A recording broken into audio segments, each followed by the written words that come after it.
Thunder Grunt.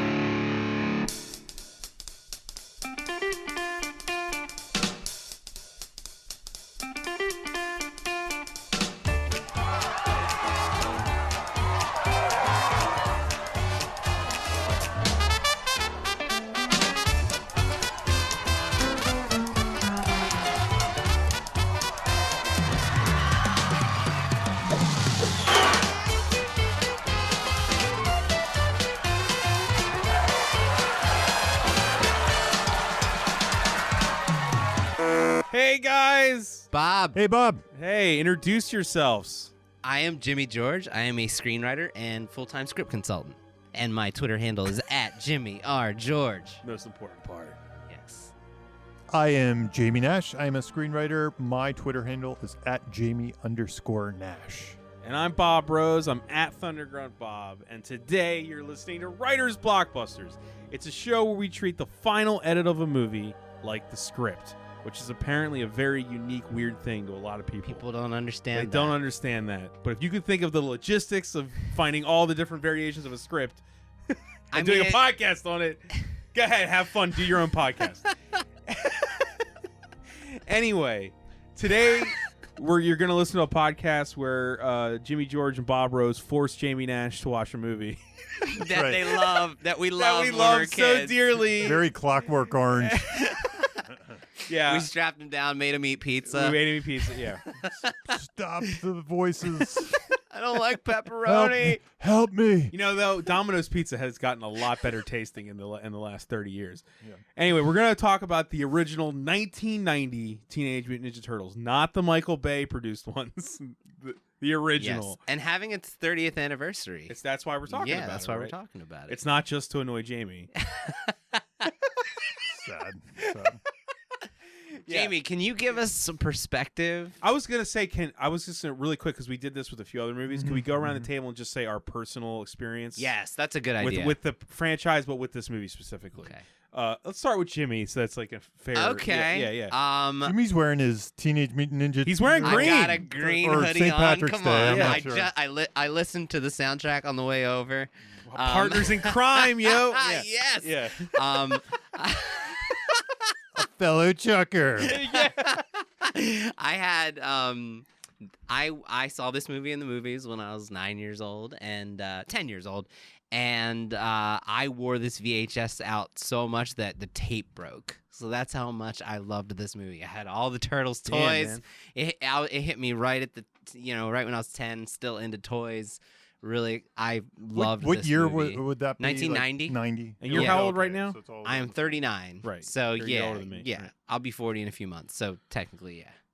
You're So- 2 years older than me.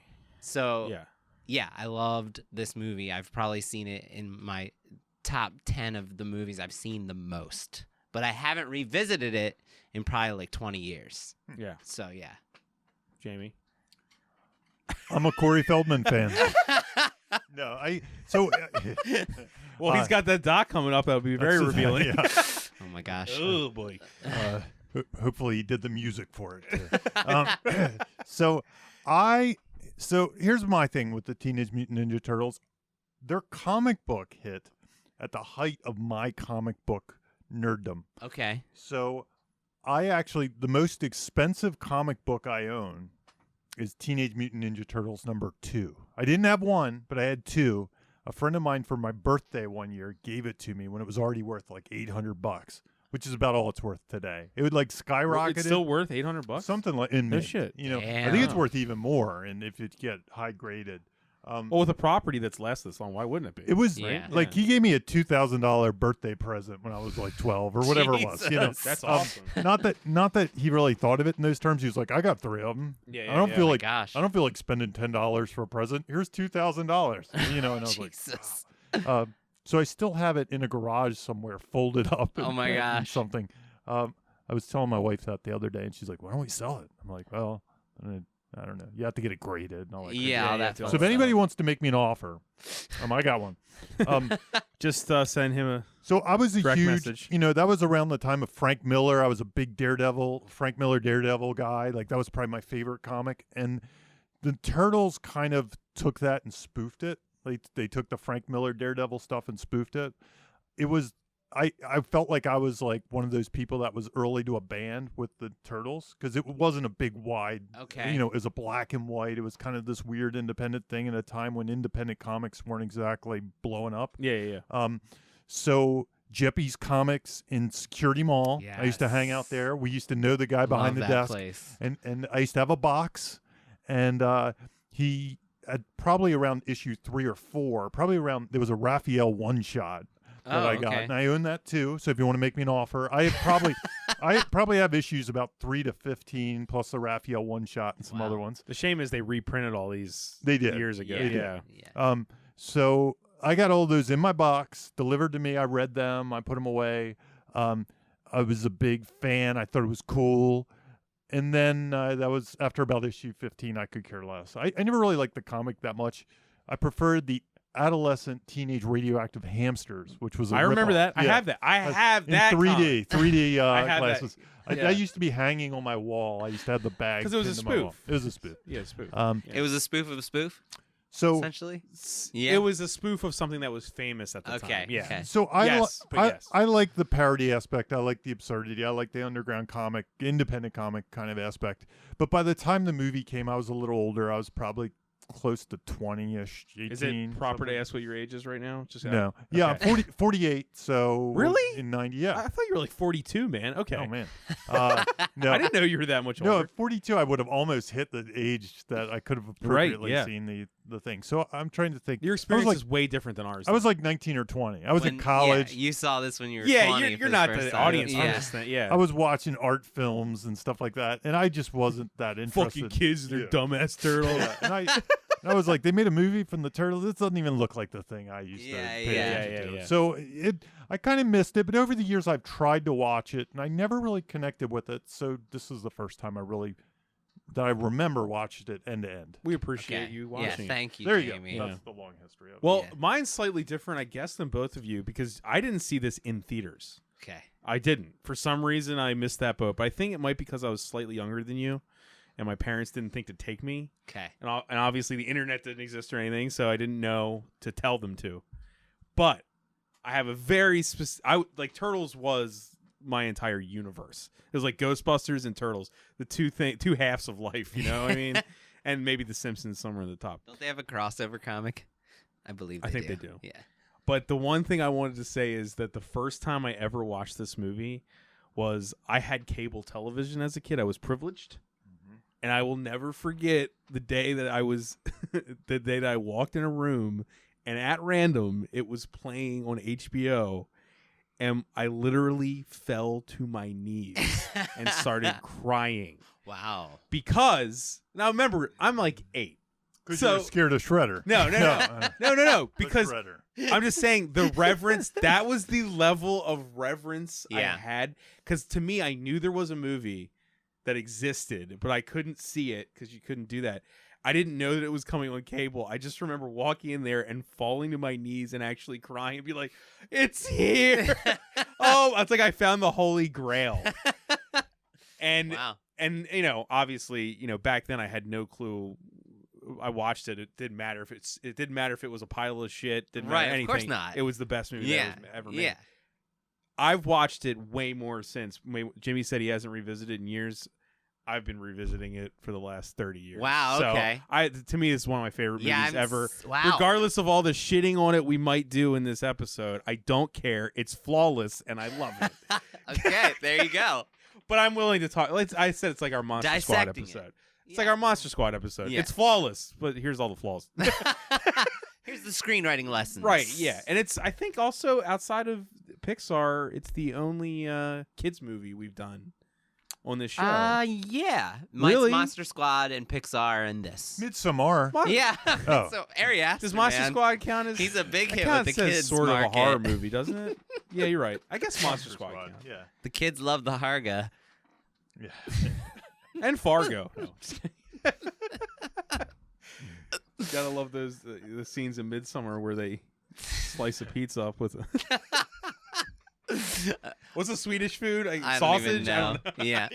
Or when they turn that guy's face into pepperoni. Yeah. Right. Well, anyway, first, who wrote this shit, Jamie? Who wrote this? Who created the Turtles? Eastman and Laird. Yeah. But they're not Eastman and involved Laird. in the movie. And by the way, there's a good Toys That Made Us out there. I haven't seen that. Yep, I highly recommend it. Like even somebody that's not really into the whole thing, I love that episode because there's a lot of ups and downs. They started with the comic, they licensed it, the toys made decisions, the cartoon made decisions. Those two broke up. One guy got the stuff, one guy seemed bitter. I don't know. It's an interesting one. I highly recommend the Toys That Made Us Teenage Mutant Ninja Turtles episode. As someone who lived as like the person that's one of the people that were responsible for how popular it was, very great episode. Yeah, and because I lived through it. And as somebody that didn't own a single Teenage Mutant Ninja Turtle toy, I loved that. Was probably one of my favorite episodes. Mine are in a bag in my mom's attic right now. Wow. Yeah, I Still around. Still have them. Yeah. I still have issue 2. Yeah. So if you want to make claim to fame. Hey, and if you want to make me an offer, I've got plenty of. I love how this became an eBay auction. We're trying to make money. We don't have a Patreon. It's like the end of every Dr. Phil show. If you ever watch, he always has some ad. My son made these food you can buy. He made some barbecue, and it's always like Your this weird Dr. intervention. Phil is pretty good at it. Your Dr. Phil is in bed, man. It's always like some intervention. Like there's this poor girl. I don't know how to cook, and it's like, well, my son made a brand of barbecue. Anyway, that's that's my favorite part of That's Dr. his Phil. solution. Buy some shit from my family. Yeah. Yeah, it's like this sad lady. My wife made some makeup, a line of makeup. It's like, okay. Well, me and Jamie have plenty of merchandise, so hit us up. That's right. Now back to screenwriting. Yeah, now back to screen. I got which a is way less Raphael. important than making some green. Can't you see Doctor? Yeah, right. Can't you see Dr. Phil? I got a Raphael one shot. Teenage Mutant Ninja Turtles number 2 Yeah, exactly. worth $800 in 1991. Okay, so Eastman and Laird, we already mentioned. They Yep. created the comic book. We have story by Bobby Herbeck. Am I reading this right? My glasses. I thought it was Robert or It's Bobby. Bobby. Is it It's Bobby? Bobby. Okay. And Bobber? Tob Langen and Bobby Herbeck were the screenwriters. It's not an ampersand. One rewrote the other. So the Bobby gets the story credit. He was probably the first writer, and then Todd probably came in, did the punch ups Gotcha. and fixed things up afterwards. I read a The little thing second about guy this, went on to write the sequel, Okay. Secret of the which Ooze. is Secret also of the kind of Ooze. telling. I think the first guy didn't totally get maybe the humor or something, the tone, and the second guy came in, And it did kinda some of did that yeah. work, and then went on to write Secret of the Ooze. Okay. His credits, I'll just go through his credits super quick, is pretty much television. It's like the Wonder Years was before that. Mm. Several Yeah. episodes of the Wonder Years. And television show called Pursuit of Happiness. And then that's it. Not the Will Smith movie. Yeah. Yeah. Wow. Yeah. Wow. Yeah. Yeah, he That's stopped. so This was strange. the end. Well, once you hit the height, I mean, you yeah, just you're quit. on- yeah. You're done. Yeah. We did it. Wow. Yeah. I didn't look up like I if should be so lucky. Fuck. he's been in prison since or something, you know. Yeah. Some We'll sad, find out some something sad terrible. tragedy. Or some Yeah. Turtles my fan gosh. killed him. Yeah. Didn't watch Oh the my movie. gosh, that would be. Oh. That'd be terrible. I don't want to learn about that. He's actually Dr. Phil's son. He makes Yeah. He barbecue. may, he's the one with the I got the Raphael most one shot. delicious sauce.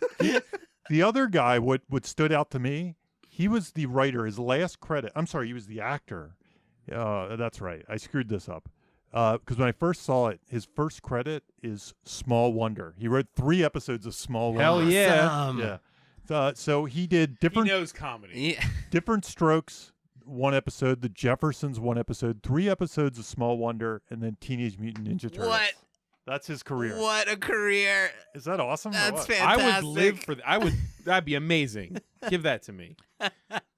And he wrote that weird Different Strokes episode where the guy was giving him candy. No, he The didn't. bicycle Yeah, episode? the creepy. And then the director, man. I mean, so the yeah, stuff, Steve yeah. Barron, man. Oh my gosh. Which what did I say to you guys in the chat? We were talking about this. I was like, Steve Barron directed Turtles and Coneheads, so he is a god to me, and I will hear nothing ill about it. And if you go down that line of the music videos, I Yeah, mean, yeah, some of he's the done a most lot of- famous music videos ever. Yeah, So why are we Yeah. talking about this? Let's talk box office. Okay. because this is a blockbuster Mhm. Yeah. and an independent film, independently funded. It was the #1 independent film until Blair Witch Project came and knocked it off. really. Knocked it And off, do we yep. have any connection to that? Or? Jeez. No, never heard of it.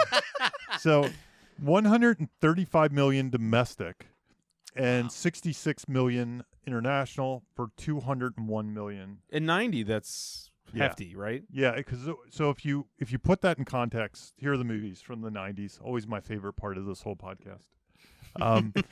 Really, Jamie just wants to list I just movies wanna- and talk about. I just Screw want to the list screenwriting them. I don't care stuff. about it. This is my favorite part.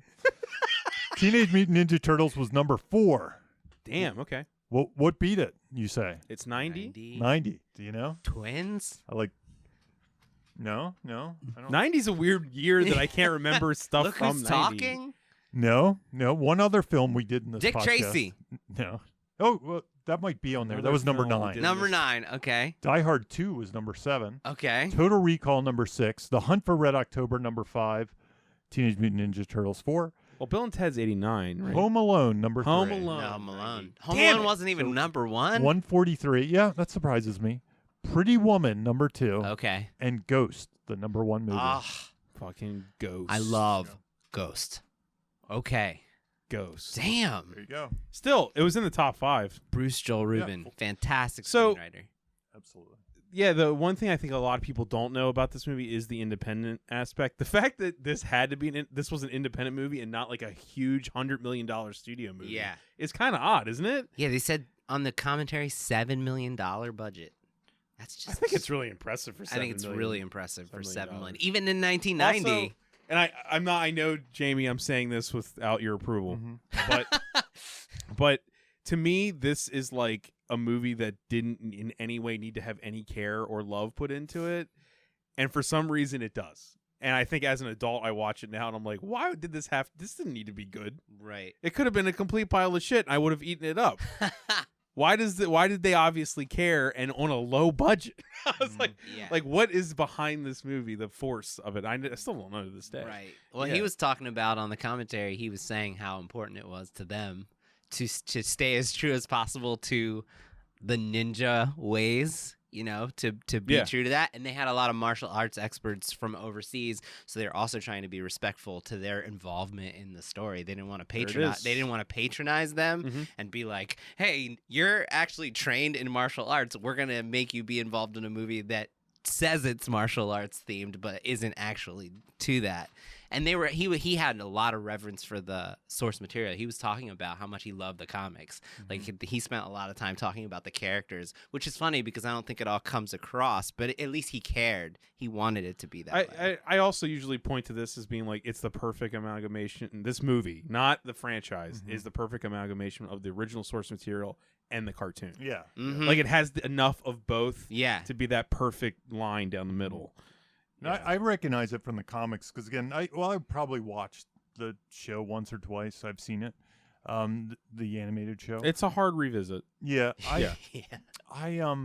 the comic. I remember that Raphael one shot, and I remember Casey Jones and stuff like that. Yeah. and that was this stuff looked like that. It And they reminded me of said that. he said he took that scene directly from the comics, Yeah. and they tried to take as much from the comics as they could, the actual material. So, Really. Yeah.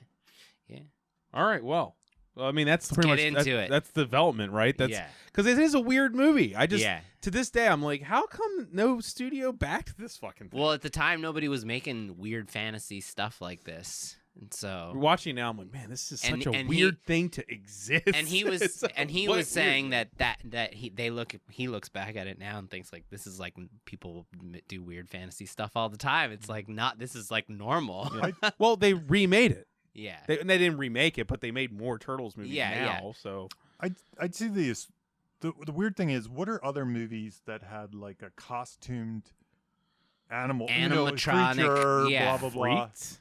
Which one? Freaked. What's that? The Alex Winter movie. Yeah. Oh, I don't Yeah. even know. The one that Jimmy hasn't seen. I'm, Yeah. sure, I'm sure there's a million that we're not thinking of. They were saying that Howie Like Mandel. Never Ending Story. Because Oh, there were Mandel so month. few, Yeah, that's probably one. they took the crew from that storytellers Right. show. Jim Chucky? Henson show. There was a Jim Henson show that was doing that. Storyteller. Yeah. Yeah, and that's why they took everybody from that because there was nobody else doing do it. anything like it. That's to me, there's a certain artistry in the. I grew up on the Croft Superstars kind of shows, and there's a certain weird artistry to those, like the HR Pup and stuff, or Mhm. stuff like Yes, that. absolutely. Sigmund the Sea Monster. Yeah, That I kind of view this as a version of that, An in a weird sort extension way. of that, 'Cause yeah. those shows, while they were goofy, kind of took themselves seriously at Yeah. times. Mhm. At times. And this takes itself very Yes, seriously absolutely. for as For silly most as of it it. is. Yeah, yeah. yeah. For a serious, Yeah.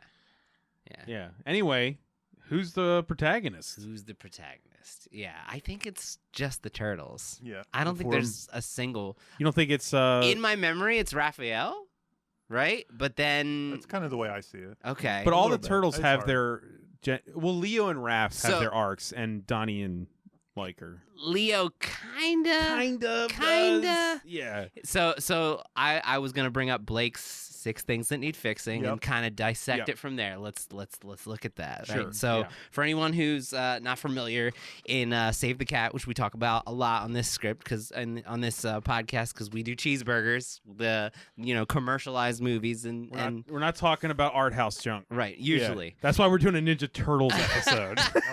I'll be teaching a Save the Cat seminar probably. No, this will come out probably after that. Never mind. I love it. That's right. I forgot. Yeah, I think That's- it's sold out In a anyway. couple weeks, Jamie is Yeah. teaching. You Well, should be well, the they- one to be explaining well- the 6 things that need. You- go Jamie, will ahead. they for that seminar? Will they advertise you were in book 3?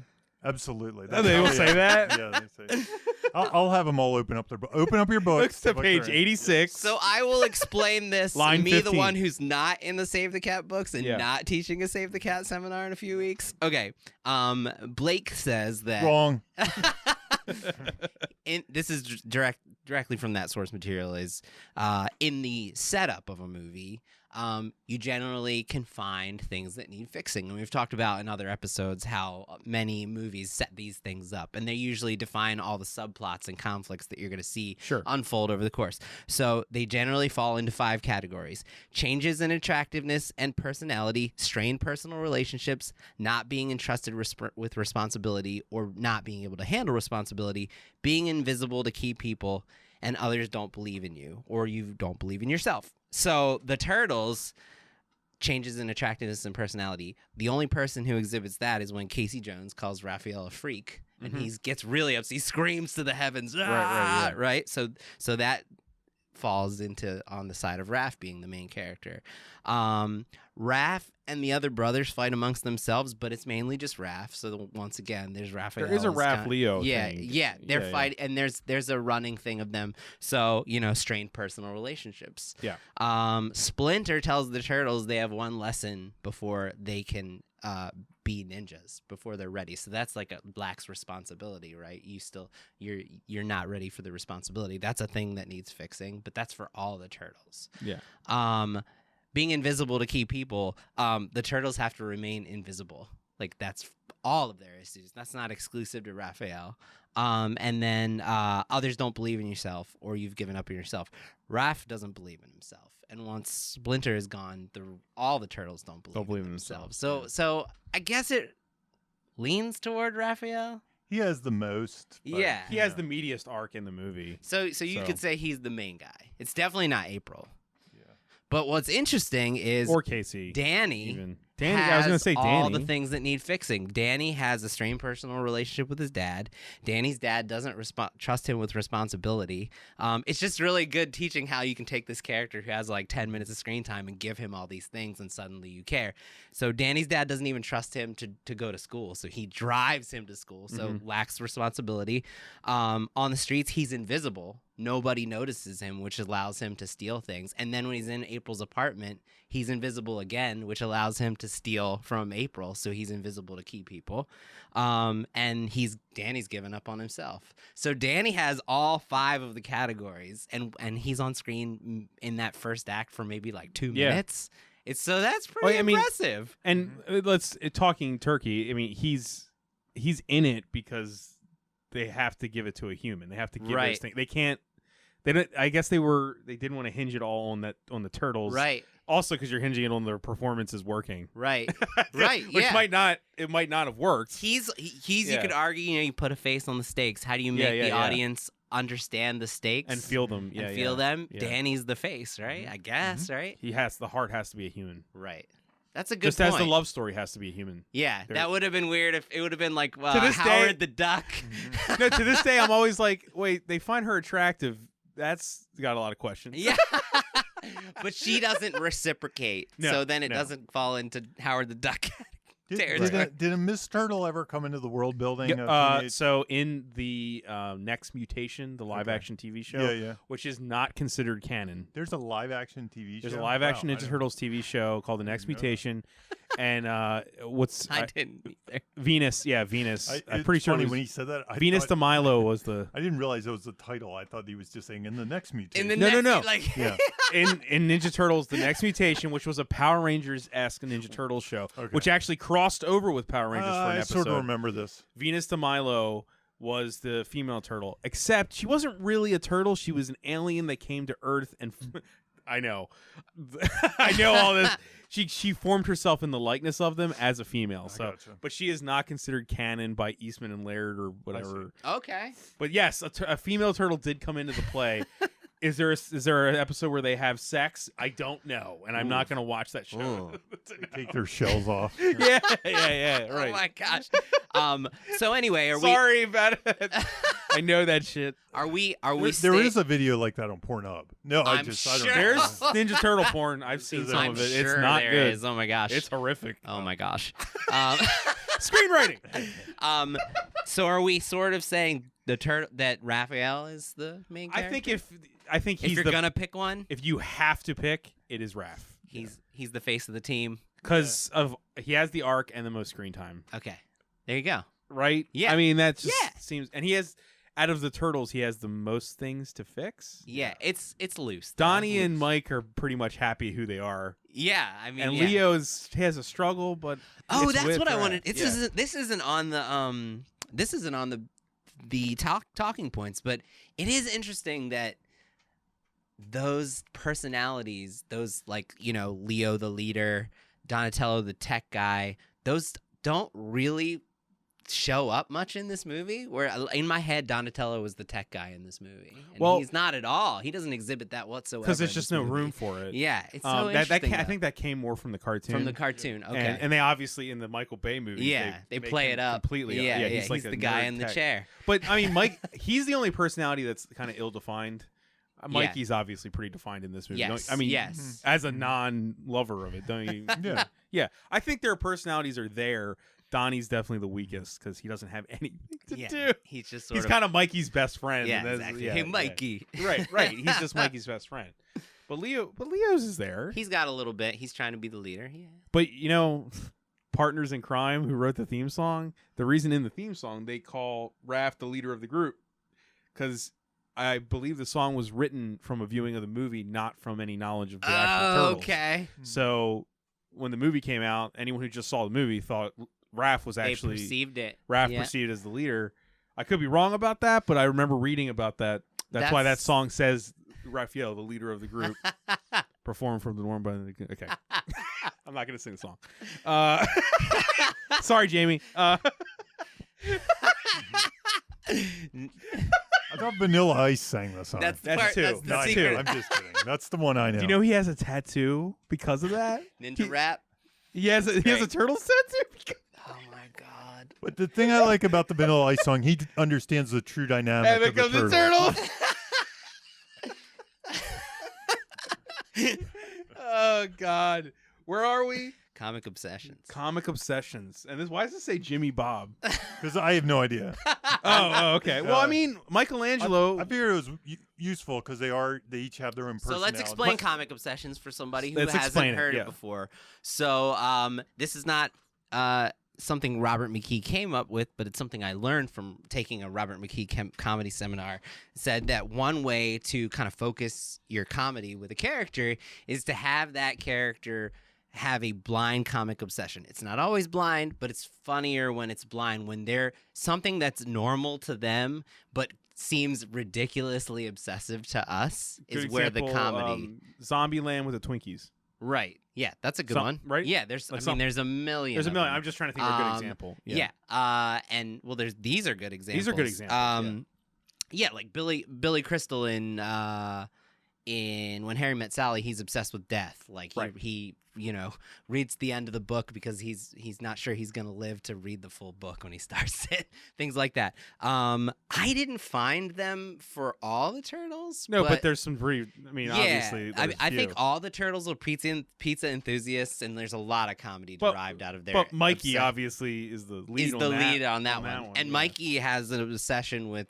He has a very innocent crush on April. Yeah. There's 3 jokes based around that, so I feel like that qualifies as a comic obsession with April O'Neil. It's established 3 times. Yeah, I guess, I mean, at the beginning, Casey Jones is the one I found interesting. He definitely has an obsession, but I don't know how it ages. I think his toxic masculinity is his comic obsession. Like, and using sports equipment as weapons and sports puns. Like there's a sports pun in almost every line that comes out of his mouth. His need to be macho at every turn. Right. Is his exactly. Masculinity is his comic obsession. Yeah. But it's just we've found that when we watch a comedy and we break it down, that this is something that's like an easy way to do gags and things. We even found it in Midsommar. Yeah, I'm always having the reason I like this is I always have trouble, like, before I go into a script. Let's say I've outlined it. If you don't do a lot of work character-wise, and I don't know that I'm a person that does bios and things like that. Sometimes I at least like to have their point of view or their voice. So I feel like if I at least have this nugget, then it would help me. It's kind of their outlook. So, like a character like Ricky Gervais in The Office.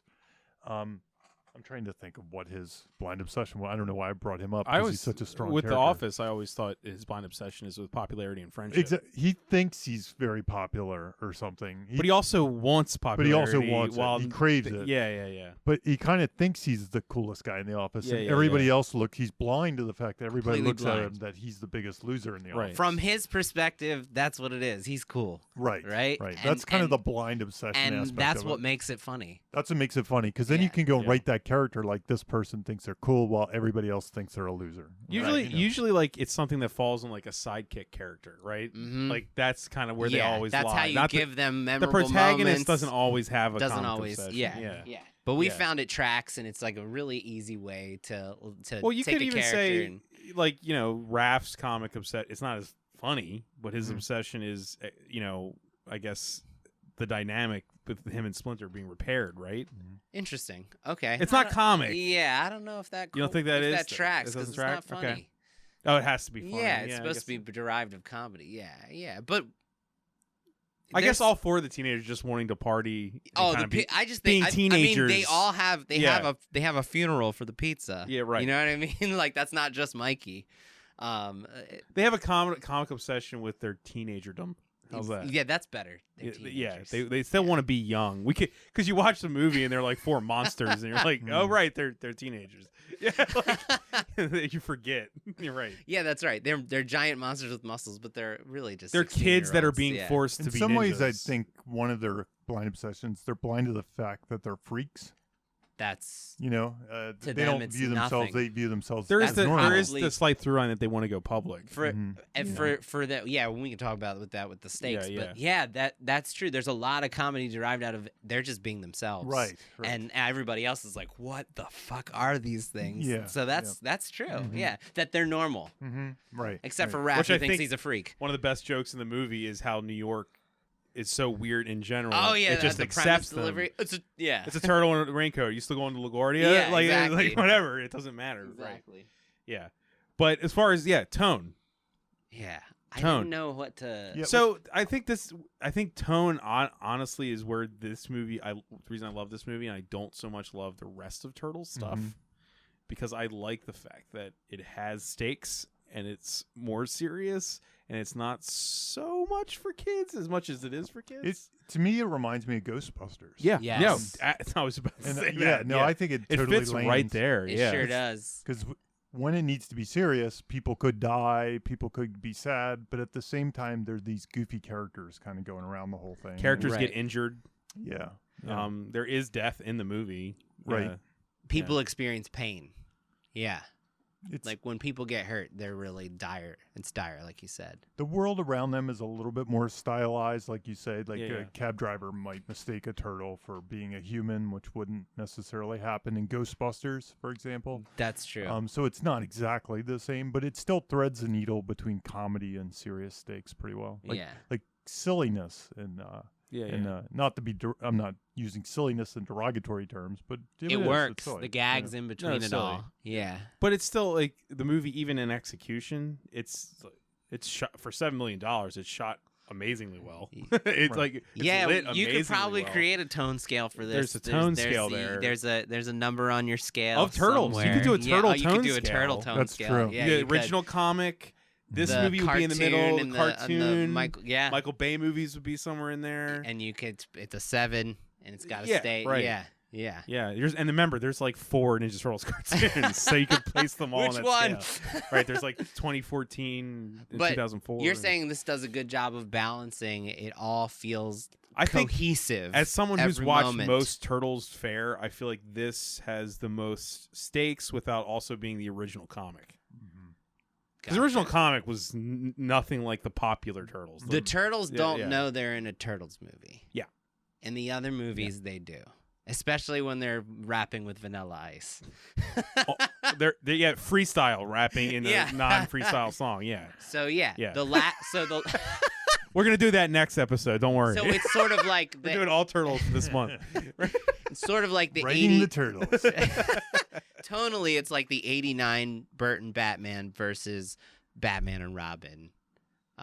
Yes. Nipples and Whereas like the original Turtle source material is probably like Christopher Nolan's Ninja Turtles. yeah, Yeah. not So I'll only say this once. They made a movie called Turtles Forever. It's an animated movie based on the 2004 version, I believe, where they actually make all of these jokes. Where they go Okay. into different dimensions, and the 80s Turtles meet the new Turtles. okay. And 80s Turtles, they meet them, and they're like running down the street chasing a bowling ball and a pizza that are sentient. And they're like, what the hell's going on? That's great. They make all these into jokes. the Turtleverse. Yeah, kind of. it's Turtles. It's called Turtles. Into the Turtleverse. Yes, That's exactly. It's into the Turtleverse, and they even have like screens with all the different versions of the Turtles, and one of them is like the live action versions Yeah. and everything. So these jokes have been made. The tonal scale Yeah, has actually been commented on in continuity. Okay. Wow. So yeah, But this one, it balances this one's tone. I think it Yeah, balances tone. I Pretty think so well. too. Yeah. Like Jamie said, it really not only does it feel like Ghostbusters, like the New York of Ghostbusters feels like this kind of same New York almost. yeah, it's the same time period. Yeah, it's yeah. few It's years interesting removed. because it nudges a little bit down because it looks like a backlot version Yeah, of it New York. Yes. Yeah. Whereas Which it is. Ghostbusters It is. is. New York. New you know? York. Yeah. Yeah. And this definitely has that kind of backlot. What it was the makes it budget look on Ghostbusters?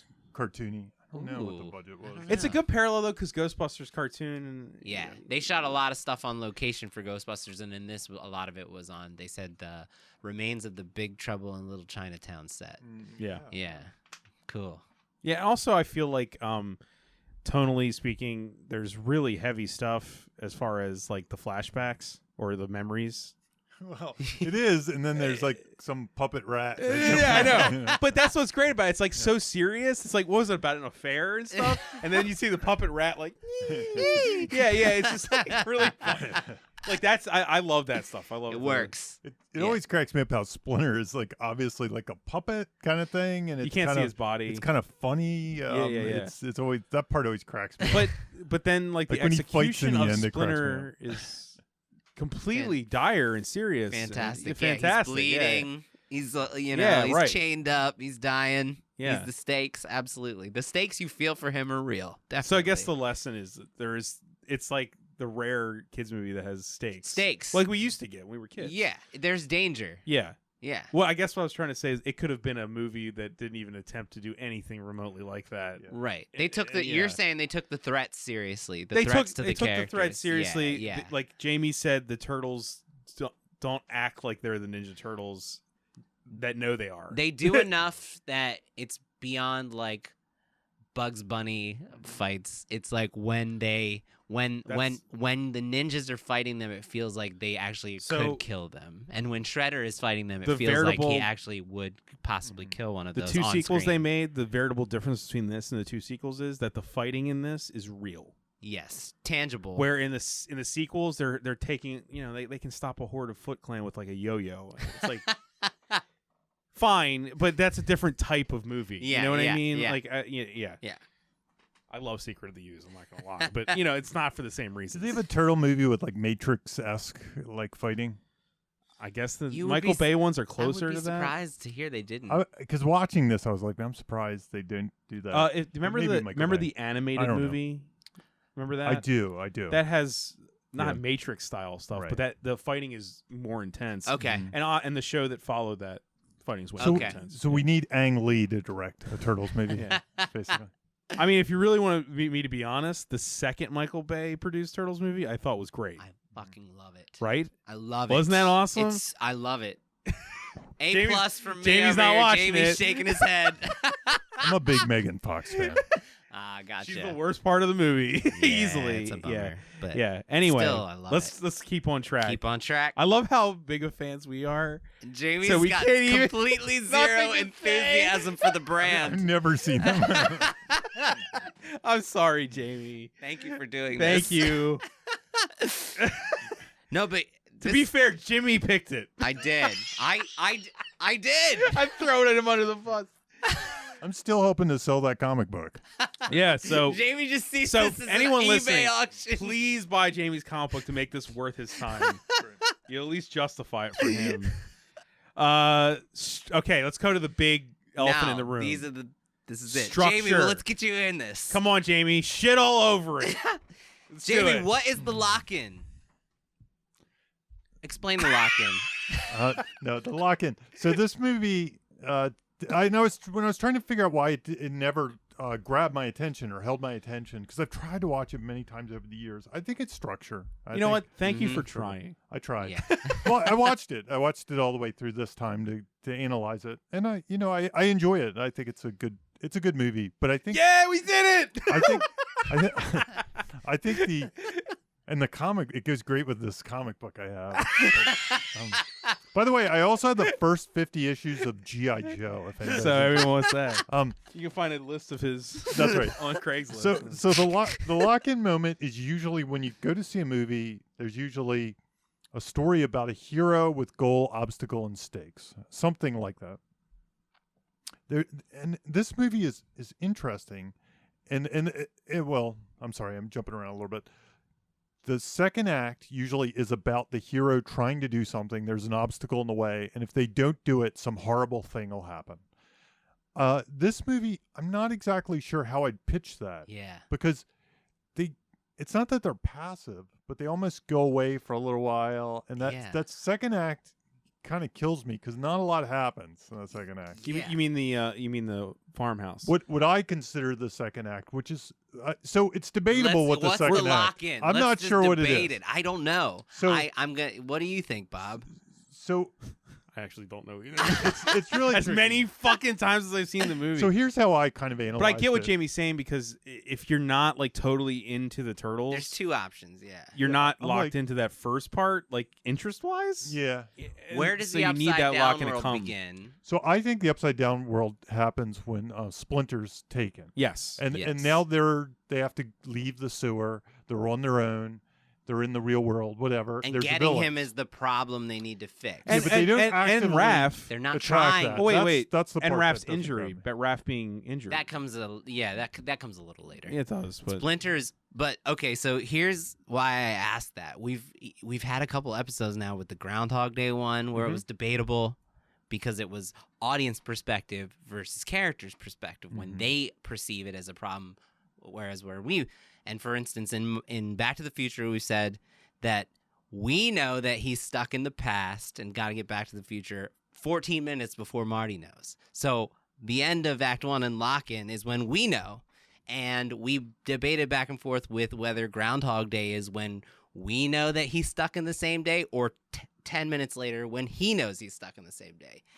So they lose their anonymity, their secretness, when they rescue April and the ninjas see it. They come to the lair and they're like watching her. So like we know, oh shit, like the foot soldiers are gonna come right, and do something here. So that's the problem, but they're not aware of it.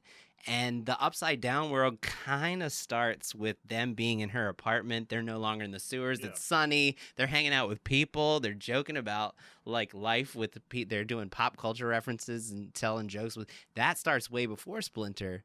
But like you said, like Splinter is the world they know, right? Life with Splinter. So, and he's the problem they got to fix, getting him back. So that happens like 8 minutes later. So I don't know. What do you guys think? I mean, I was just going to agree with Splinter. Splinter?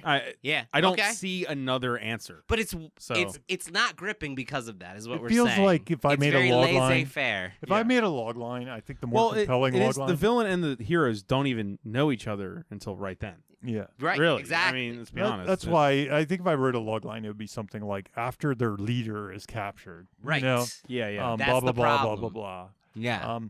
It doesn't sound as compelling like after they rescue a girl, they find A out about the reporter. world. Yes. Kind of, you know, that's not it. and not Yeah. as compelling. if I may Splinter.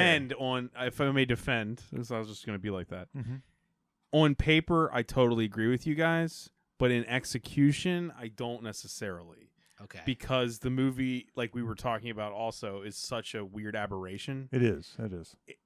You know what I mean? Like, yeah. I think there's problems. Well, problems or benefits to some examples yeah, before the lock-in. right. Because what's the catalyst?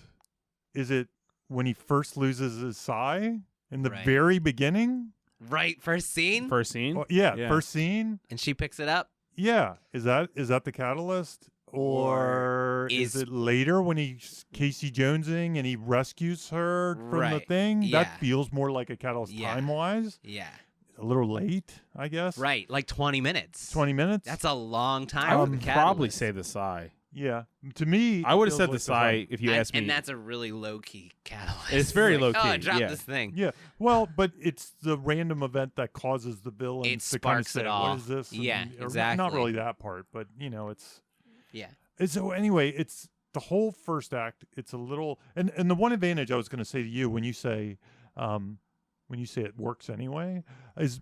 I think when you have so many things you can choose from, at least things are happening. Yeah, things are Yeah, happening. things are Right? Yeah, happening. yeah. It's So who visually cares? interesting. Who cares about this other stuff? Because I used to always say, I'm not so worried about people that have too many catalysts. I'm worried about people that Don't Don't have any. have that don't have any or Yeah. wait till it's page Yeah. 50. Like stuff just happens because it's time to happen. Yeah, and it doesn't have a reason. Let's say yeah. a movie was 80 pages of catalysts. It probably would be an entertaining movie if if done right. It Yeah. might be a little breathless, but that is what cause effect and things Yeah, like that. yeah. So it sort of can work. Okay. The danger of having catalysts too early, and I think this movie suffers a little bit from this part, is the setups of this movie are kind of weird.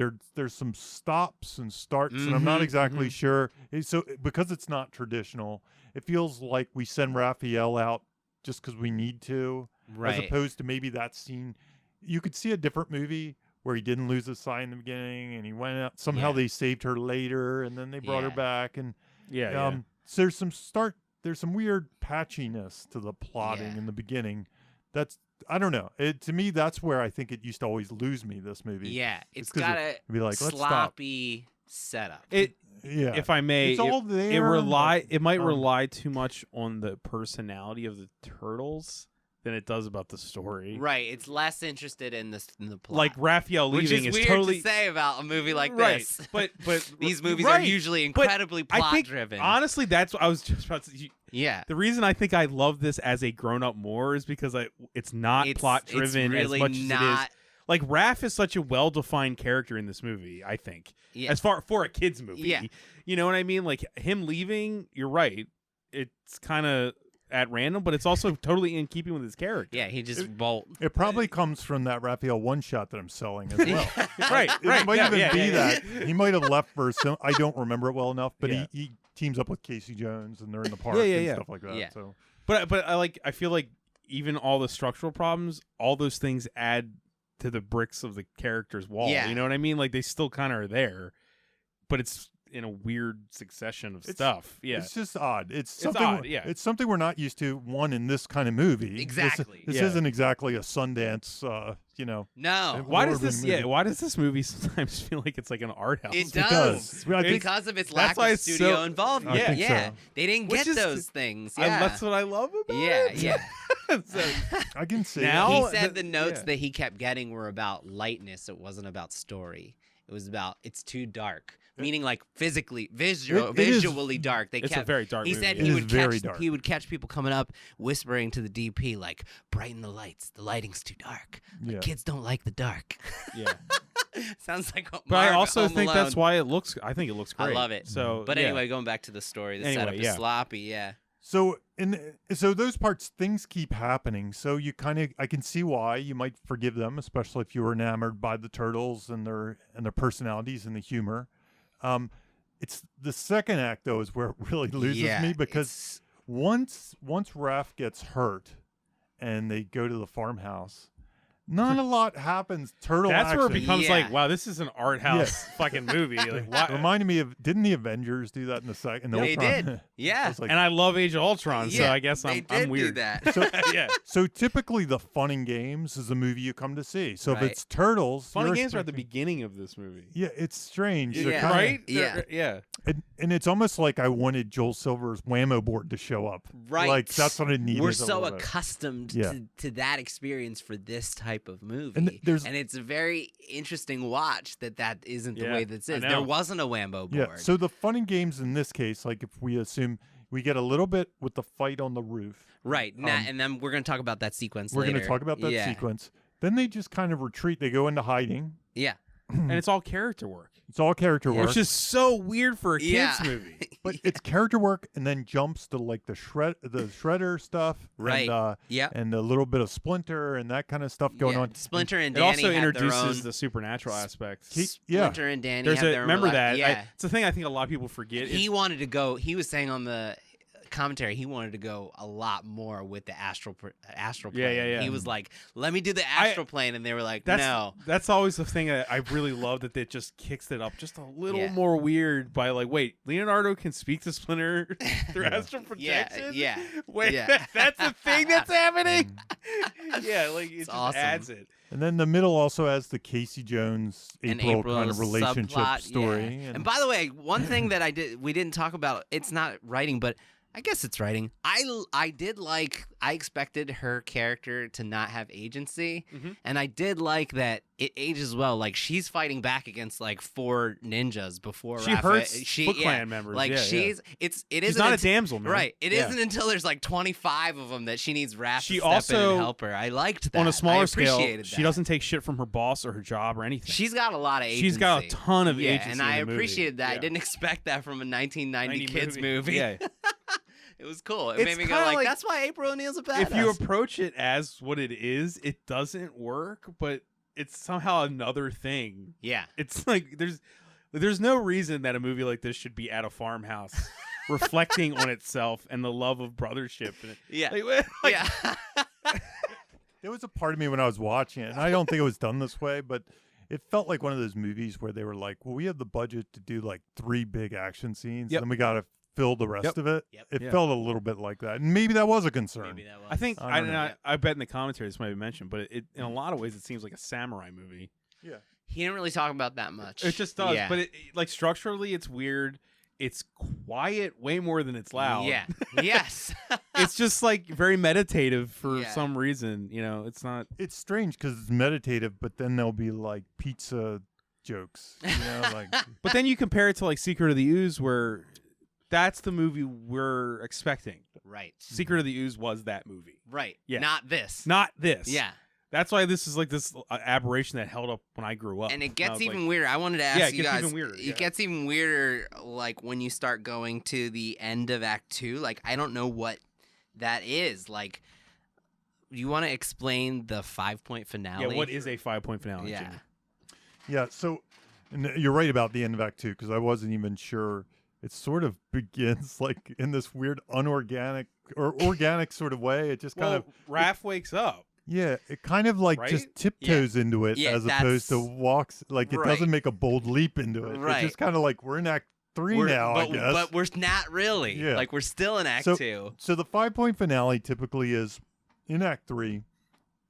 So this is after like an all is lost moment and all that stuff. The heroes come up with a new plan to save the day. Excuse me. They come up with a plan to save the day. The 5 points are, number 1, they gear up. It's a gear up scene. I'm not sure if I'm using the exact terms, Gathering but the team. Gathering the team. Gathering the team. It's usually like getting the equipment, coming up with a plan. If it was Right. Star Wars, it would be like, okay, we got a holograph projection. We got to shoot this Right. spot on the Death Star. Showing you. And Yeah. training often. Exactly. The next spot is storm the castle. So usually they try to execute that plan, whatever Right. that plan is. Then there's a high tower surprise. Something doesn't go right. There's some twist. The villain was ready for them. There's some other weapon they unveil. Something, another power, whatever. That's the high tower surprise. Then they do a dig down deep, which means they dig down deep to try to come up with a new idea that they could have only come up with because they went through the whole adventure. So Learning that's the usually lesson. learning the Yeah. lesson of the character arc. They execute that into a new plan, and that's how they save the day. And they're the 5 points. This movie, The weirdest 5 Yes, point it's finale. really weird. yeah, because even the heroes, they kind of get home and get attacked. they get so him and get so attacked. it's weird. So Yeah. I'll see if you guys agree with The me. the on turtles are this. more passive They than are. you'd expect them. Yeah. to So be. in And then Act Stick really on even the farm saves the still. day. This is on the farm. Yeah. They're like, Raph awakens and they make amends, and then April says the turtles are for once again, yet still not whole. A lingering doubt remains, an unknown which they can't bear to face. Their greatest fear. Voiceover. And he says, "Yeah, exactly. Yeah. Just voiceover to who, right?" and To then us. and then Raphael says, "Splinter!" And then so they make a rescue mission to go get Splinter, but then they never actually tried to do it. So we have our gathering the Well, team of them now, training the on movie- the farm, Yeah. right? Well, I mean, yeah. But They're- I was gonna say they kind of get interrupted. I think in the midst of Right. right. To talk to him. Yeah. They start training, gathering the team, and then they talk to Splinter and have that physical connection with him through the astral plane. Yeah. And then we're back to gathering the team Well, again. Even weirder is like, where's Well- the all is lost moment in that? Like to me, I thought it was felt kill Stick Raph. or something. I think wasn't I sure. think the all is lost moment is Raph's. Raphael, before that. They think Raph could die. So that's 56 minutes. It's a little early Yeah, for the all. it's which really really early, early. yeah. Side note: as an adult now, when I think about that part of the plot, I'm like, yeah, you know what? I guess if one of them does get injured, there's no one on Earth that can help them medically. Yeah. Like, Who's gonna help who the them? fuck? They have no. There's no Couldn't you medicine. go to a vet? I guess you I could. guess that would be the most logical that thing. would be yeah. incredible premise delivery. Them, instead of showing up They in the they ER, have to go showing to up in a vet. I love it. That Or should an be. aquarium. How has that not been in one of the Ninja Turtles movies? That's fantastic. Maybe that's in one of the shows. I'm It's forgetting. gotta be. They have to have used Yeah. that. If not, that's why Jamie gets paid the big bucks. but there it is.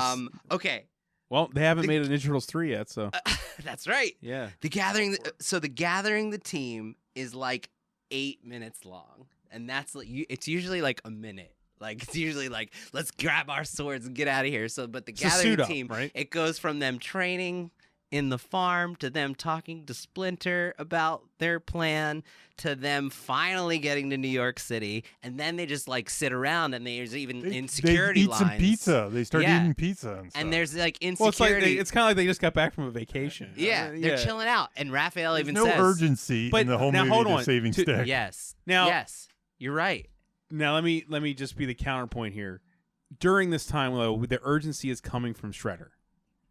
Right, he makes his own gathering makes- the team plan. He does He his. has his own he's finale. doing that stuff. He's got like a 2-point finale. He's decided that the turtles are his main problem in this whole scheme to take over New York, and he's the one that's Right. Right. and so then it gets even weirder.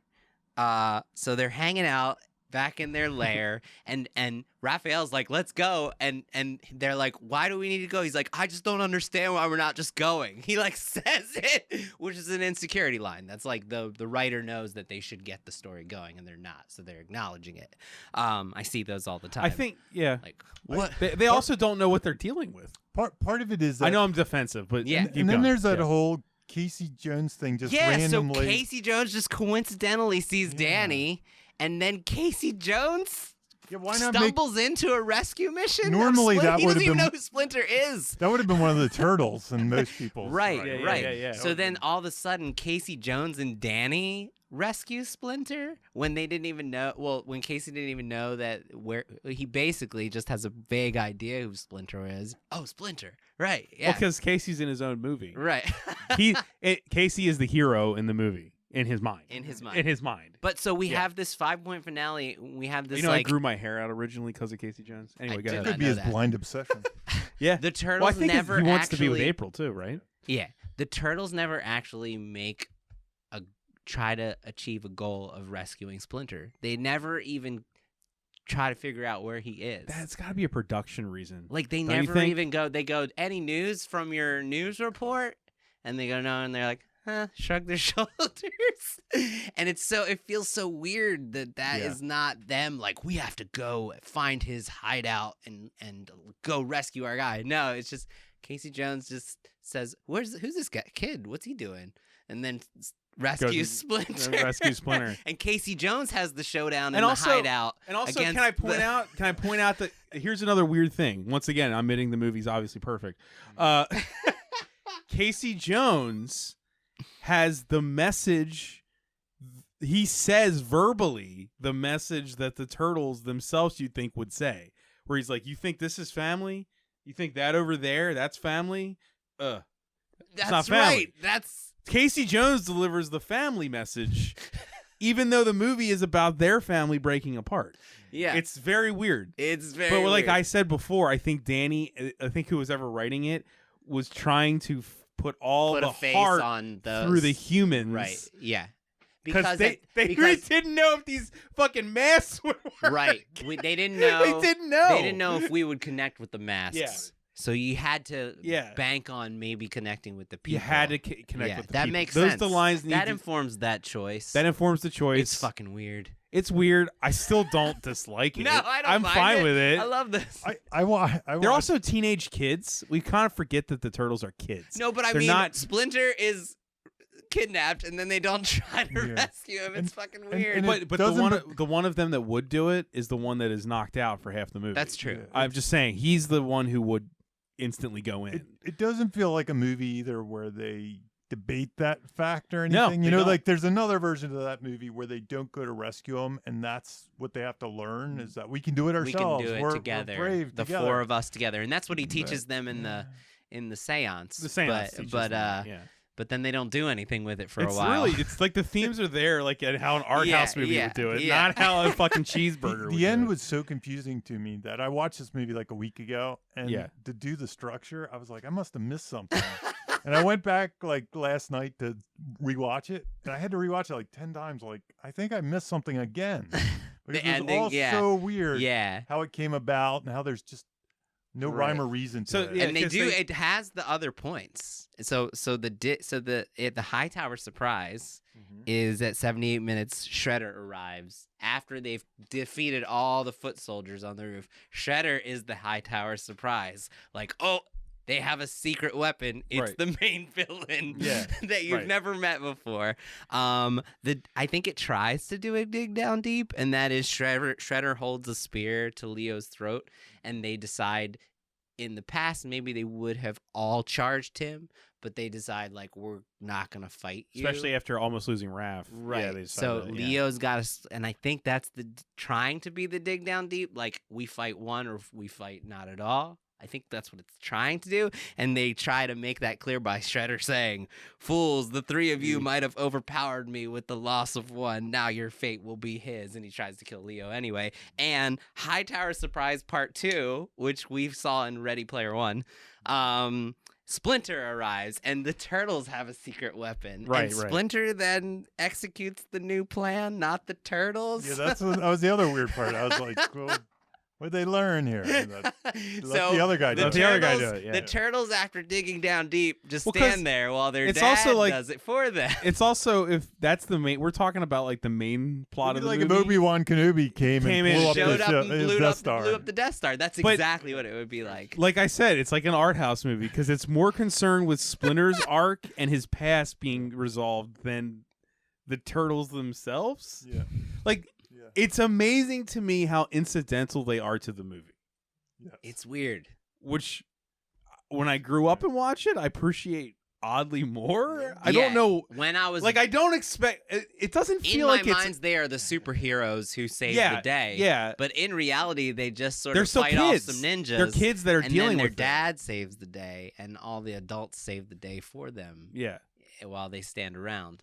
It's very Well, they weird. still fight. I mean, no, I Yeah, said they yeah. fight the foot soldiers, Yeah, but yeah, then yeah. once Shredder's there, they lose to Shredder 'Cause and it's they a- just stand there. It's a fight between adults. Yeah, the Foot exactly. Clan are just as much. They're kids. yeah, They're actual that's true. kids. That's true. It's a fight between the adults of the children, not the actual children. So it's because very- the children, in the end, Casey Jones brings the children to show them right. the faults of the family. Yeah.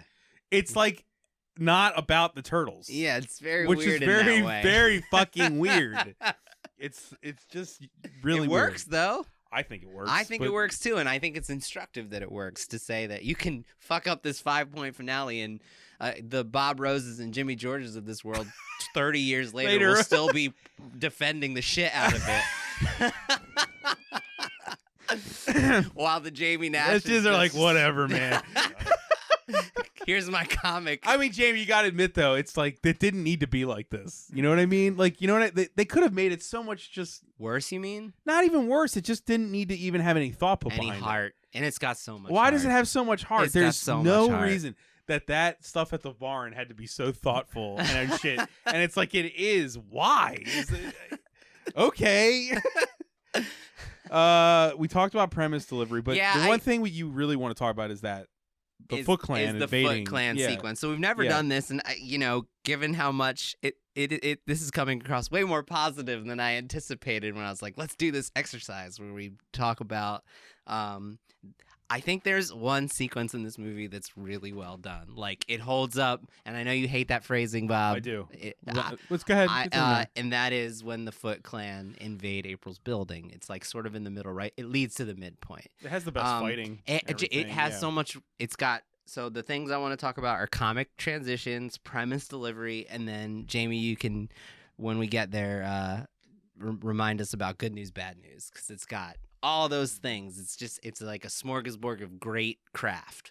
Yeah. So I'll just break down the beats and then Sure, yeah. explain them. So Raphael fights an army of foot soldiers atop New York City and building, and inside the apartment, Donatello and Michelangelo, our first big awesome premise delivery in this sequence, they're watching a cartoon rabbit tortoise washing the hare, and they're telling the hare to speed up. Damn it, speed up.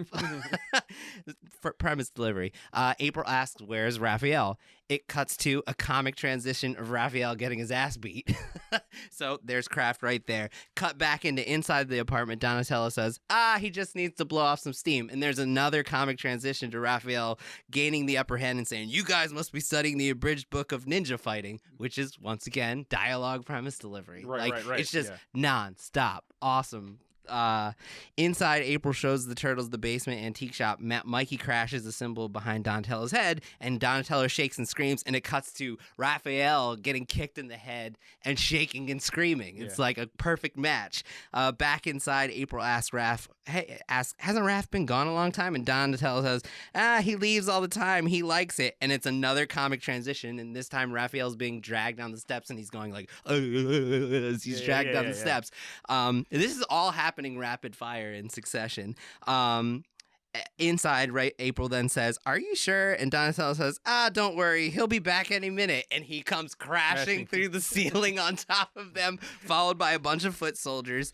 And then we immediately get the comic dueling nunchuck sequence, which is like in the trailer. That's premise delivery. Right, yeah. So these are moments that only work in this movie. So they're like perfect whiteboard premise delivery.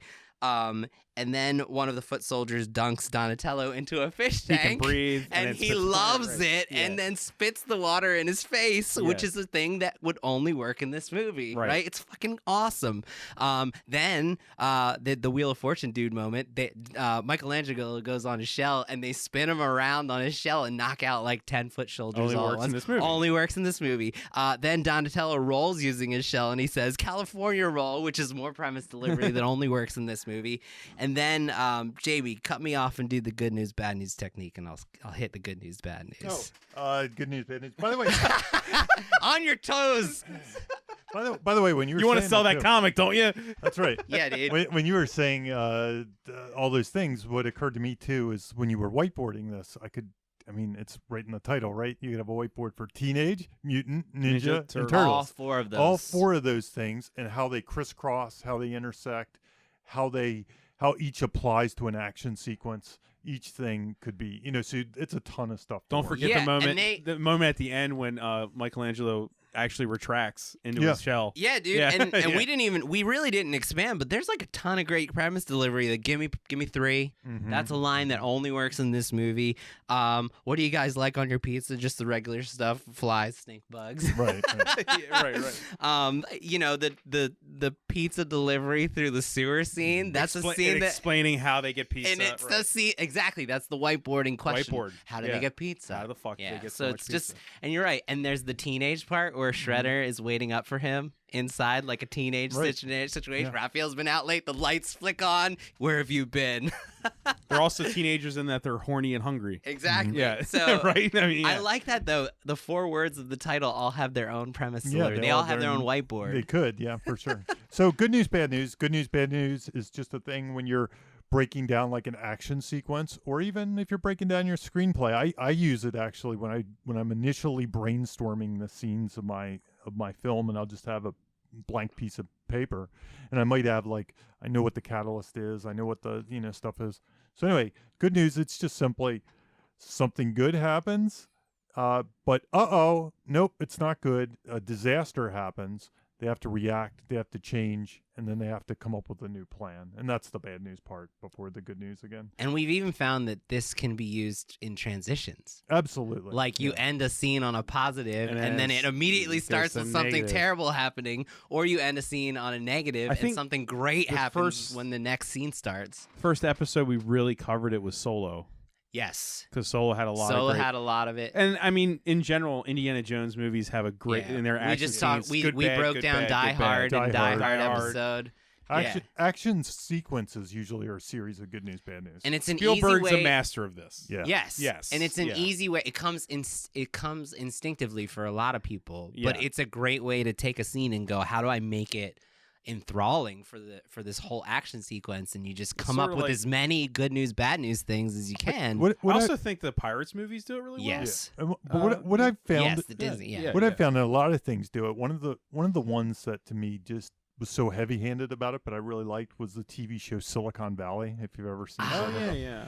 For whatever reason, everything would be going great. Something would happen, bad news. Now it was a disaster. Good news. So they actually did it in their outlines, 100%. okay.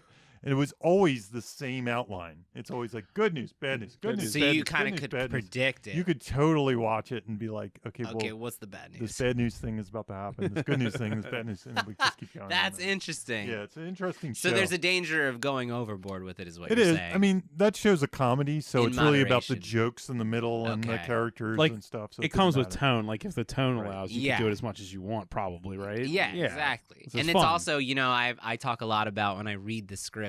I read about 40 pages of amateur screenplays a day, and a lot of times everything's way too easy.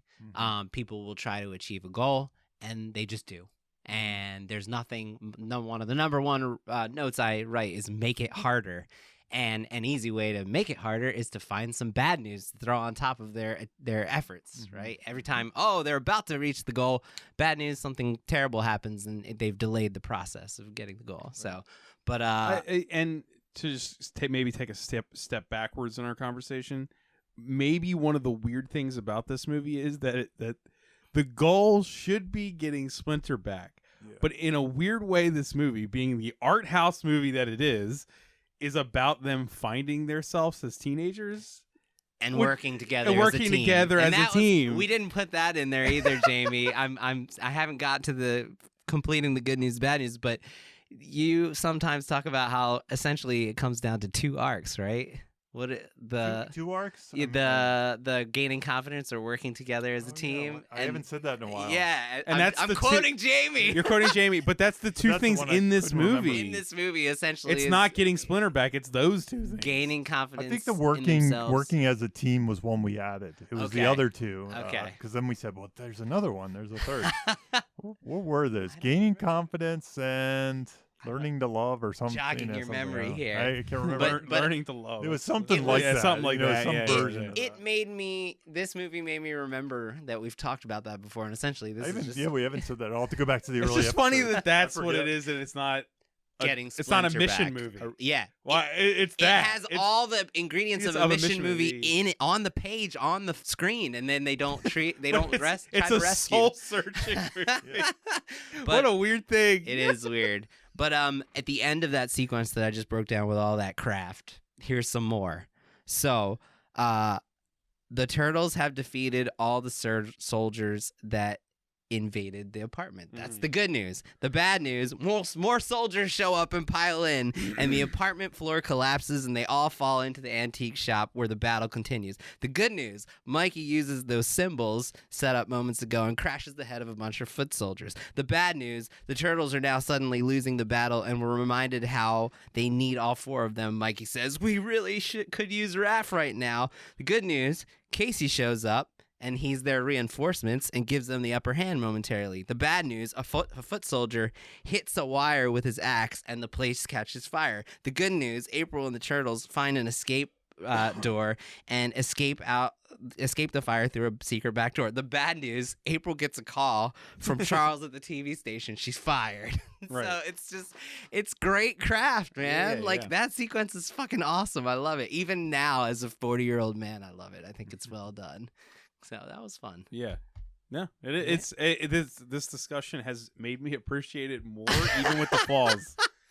Because, but I already knew this. Like, there's always been something very odd about this movie for what it is, and what I always figure. Why isn't it not?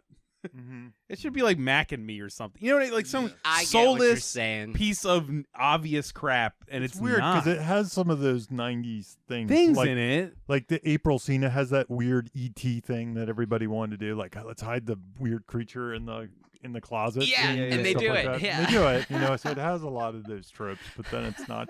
Doesn't stick with those that long. Like Yeah. it's just like one sequence. It's or like, something. oh, we gotta have that moment too. Yeah. Yeah. Yeah, it's just it's unique Yeah. among its brethren, I guess, as far as movies go. Yeah, we're just talking screenplay, but I think the production of it is probably what makes it most unique. It's the darkness, so cool. Yeah. the Like the- Jim Henson of it. the Jim all, Henson of you it. know. Right. I mean, like, just from a lighting actual martial perspective, arts. Yeah. the martial arts. Yeah, That's, and the that- scene so- on the roof with Shredder is lit. It's beautiful. It's like I think it's awesome. A martial arts production company is Yeah. who bought the rights and gave Right. and so they put all of their team Their in. They people, had their been making stuntmen. Jackie I- Chan movies. I met the guy who was in the Leonardo costume when I was a kid. Wow. He visited the dojo near my I was mom's like, work. wait, Yeah. a production company that actually makes ninja movies made this movie? Like, I Yeah. had no idea. Yeah, I think I read something like at first the guy didn't get it, and he's like, "Wait, I just make these just like the other movies I make, but we put our guys in the costume." Exactly. And they brought And their I whole think team over. If this didn't have the turtles in it, if it wasn't about turtles but human teenagers that were ninjas, I don't know if we'd even question this stuff. It would just be a weird old movie. yeah. But the fact that this was this huge product Yeah. from an independent source and a bunch of martial arts masters, The story is very The other interesting. it's just very odd. the yeah. other weird thing, it's cast a little odd. Like it's not your normal Yeah, cast yeah. for Right. a '90s movie. you Right, know? Like yeah. Casey Jones and April are just a little different than Yeah. you normally cast Right. these characters. you know? Yeah. Yeah, like Casey Jones isn't like some kind of muscle bound. He's not Yeah. ripped. They're kind of more He's just a normal dude. kind of more real or indie filmish. Yeah. you know? Yeah, Elias Cotees is a really good actor. Yeah. And you could have gotten a lunkhead for that. Sure. Right. But he's like awesome. You know? Yeah, he might be my favorite part of the movie. Yeah. Yeah. Yeah. Well, did we learn anything? Yeah, I learned that you can have a Turtles, like a movie where the heroes aren't even trying to achieve the goal or after it, and then it works. Yeah. Like they're just sort of standing around while other people achieve the goal for them. I didn't expect Yet that. it's still about them. Yeah, it's very Yeah. yeah. They kind of had their cake and eat it too. Yeah, somehow. I think it's because they're constantly fighting off foot soldiers that you're like, well, they are trying. They are doing things. They're just not focused on a goal. Yeah. Did you learn anything, Jamie? I think those same things are probably what kept me away from it on an unconscious level. So it's interesting now to go back when I have this language to apply to it. yeah, Right. yeah. Because when I watched it before, I was probably like, it's just boring or Yeah, yeah, something. yeah. Right. But now I could kind of go back and figure it out and realize why and appreciate, to me, and appreciate why it's also fun. At the same time, I appreciate why I kept watching like 15 minutes of it and then turn it off, or yeah. 20 minutes, and I'm like, what is this? I think the fact that there's craft there, Mhm. or there's even a voice. There's really a voice here. Absolutely. It's a turnoff because it's coming from the Turtles. Yeah. Does that make sense? Yeah, because the Turtles are this kind of crash commercial thing, and then you're Right. applying this other thing to it, and it's kind of a strange mix. like the cartoon did a disservice to this movie. yeah. If the cartoon didn't In- exist and nothing past it, and this was just a memory, I feel like it would be treated differently a little bit. Given a little bit more respect. Yeah, Yeah. maybe even. Yeah. Strangely enough, like even when I was of age, this was a movie that had a lot of appeal to me in a weird sort of way because it had martial arts. I was into martial arts. It had Jim Henson. I love Jim Henson. Yes. I'd watch anything he did. Yeah. It had Corey Feldman. I'm the biggest Corey Feldman guy. Are you seriously? No, you might be. I don't know. I like Frog Corey. I Brothers. do like Corey Feldman. I'm huge Do- Lost Boys so fan. We're Did- doing Lost Boys we're someday. Yeah. Did you ever see the Two Corys show? This has this going somewhere. Yes. TV show? The TV yeah, reality the show. reality show. I've seen it. There but I was a don't know. moment Uh-huh. where they're having like this heart to heart, the two Corys, Right. and Corey Feldman literally, and this show was so staged, but he goes, Right. "Don't you think when they didn't call me back to do the voice of Donatello and Super Muse that I hurt too?" And it's like, what the That's fucking awesome. wonderful. Yeah. Well, thank you, Jamie, for even doing this Yeah. movie. I feel like I've said no to so many things, and Jamie didn't say no to this. He so didn't. I got to be less of a stickler, I guess. I mean, I hadn't seen it, so We've that's said a good this. thing. It's not like Yeah. the ones you say no to are probably ones more you've seen and just don't want to do. Well, I said no to Game of Thrones. Oh yeah, Yeah, we're keeping TV out of this. Yeah, Yeah. yeah. But yeah, that's so. I hadn't seen this, so I had no real rational. Or I had, but I tried it. I never watched it all the way Right, through. right. So I really didn't have any rational. A lot of the ones you say no to are ones that you've seen, and for some reason you don't want to do them. Which I I don't understand think more. they'd have much value. Yeah. There you go. Yeah.